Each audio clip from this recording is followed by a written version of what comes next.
Well, I'm glad to be joined here by Lisa Fields of the Jude 3 Project. Lisa, thanks for taking some time to have this brief discussion with me about the importance and the history of the Black church. You know, as apologists, when we've talked about, we think about the word apologetics or defending or communicating the Christian worldview, we often think of it in terms of some type of arguments for the existence of God or in some academic way. But I also think that history can serve as an apologetic. How do you think that understanding the history of the Black church can help to serve as an apologetic? So one of the major pushbacks as it relates to African Americans is that Christianity is a white man's religion. Right. Well, what's important to note about the formation of the Black church was one of the key founders of the first African American denomination was Richard Allen. And so the pushback is that Christianity was forced and imposed upon slave people. Right. And Richard Allen actually gained his freedom well before he started the African American church.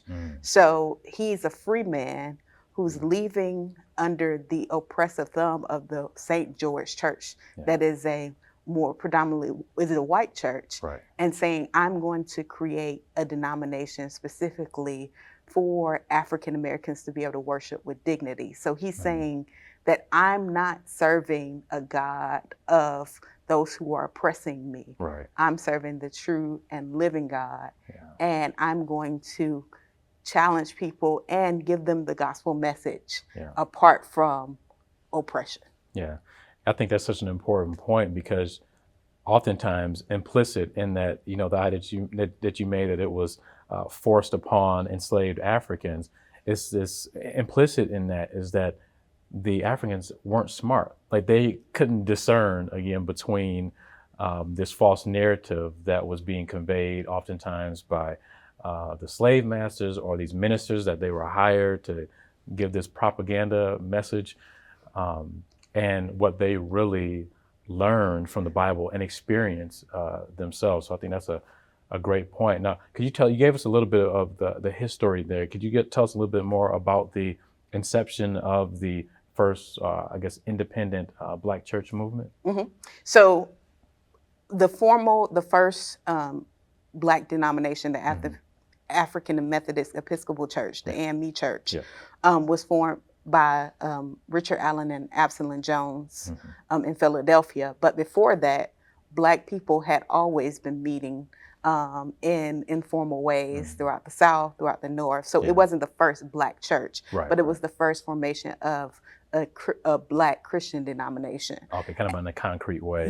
In a more formal way. And the reason why it was formed because Richard Allen and Absalom Jones and other African people were worshiping in a predominantly white church, the St. George Church in Philadelphia, and they weren't treated as human beings. And they got tired of that. And they formed a denomination in which they could serve God and be treated in their full human dignity. And that was the formation of the African Methodist Episcopal Church. I think that to your point about that Black people have been meeting and sort of having church, I think it's commonly referred to like the invisible institution or something like that.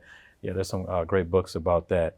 You know, there's also this idea that, you know, especially when we think of sort of the modern thoughts around Black church, sometimes there's these caricatures happen or these misunderstandings that people convey.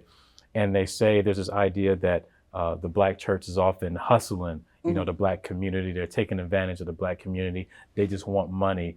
But I think that there's also there's an ignorance of the contributions of the Black church. Can you tell us a little bit about some of the historical contributions of the Black church?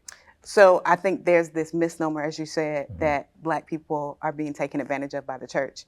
And scholars have argued that the largest economic driving force in Black communities has been Black churches.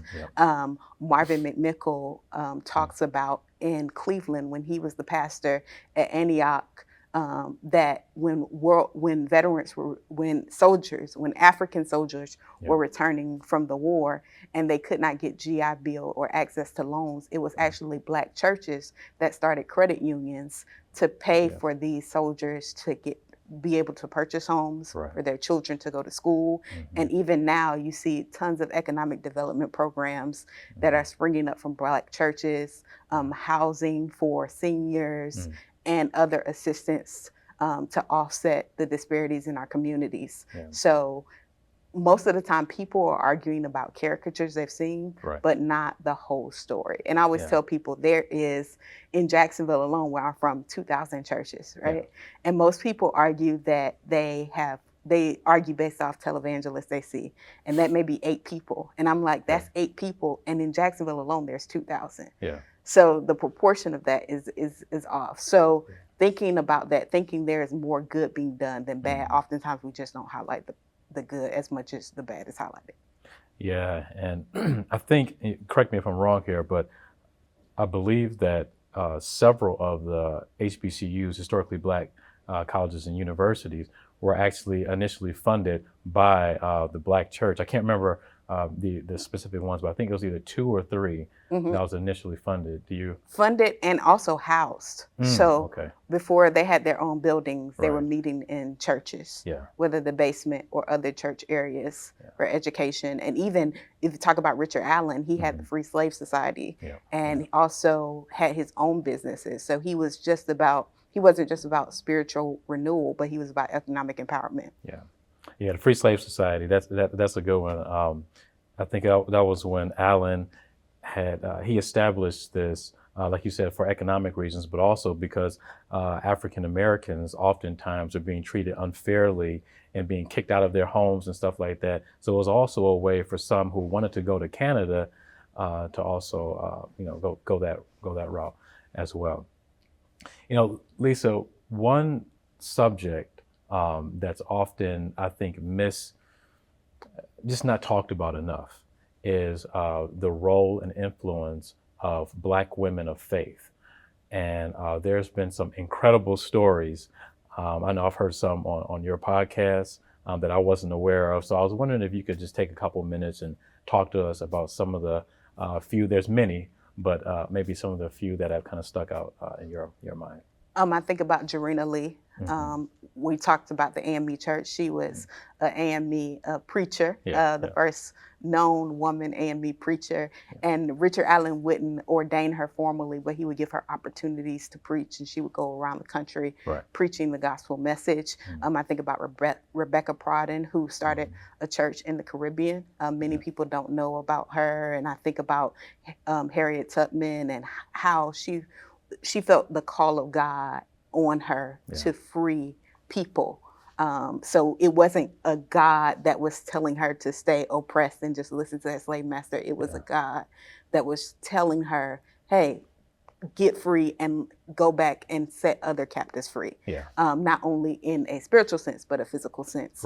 And there are countless others like Fannie Lou Hamer who wouldn't, because of her faith, let hate and bitterness consume her heart, but still believe the gospel message in fighting oppression. Amen to that.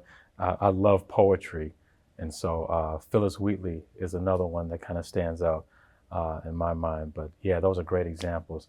Well, thanks again, Lisa, for taking the time to come and inform us about Black history and about the role and contributions of the Black church, the influential Black women of faith. So we really appreciate it. Thank you for having me. And please check out the Jude 3 podcast. And also, please be on the lookout for our concluding video coming next week. Thank you.